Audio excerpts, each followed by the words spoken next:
asalaamaaleykum mbokk julli di mbokk taalibe yi waa jëlee nañ ci yonent bi sallallahu alayhi wa sallam mu wax ne koo xam ne ay julli yu bari da koo raw ba xamatul nam toll kon na jóg ci àjjuma ji mujj ci weeru koor mu julli ñeenti rakka moo xam guddi la wala bëccëg na ko def ci waxtu wuñ sibuta naafila rakka bu ci ne mu jàng ci fatiha benn yoon ak inna anzalnaahu fi laylatil xadri fukki yoon ak juróom ak inna a'taynaaka al kawsara fukki yoon ak juróom nga fas yéene ci sa xol te wax ne fas na ma yéene julli ñeenti rakka ngir kafaara maanaam fay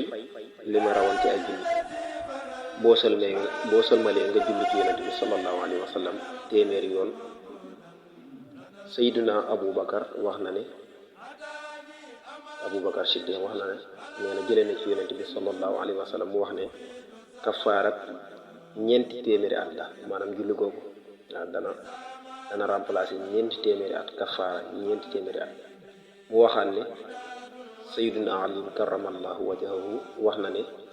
kafaara junni at la kon lu mat a def la ne ko ñëpp yaatal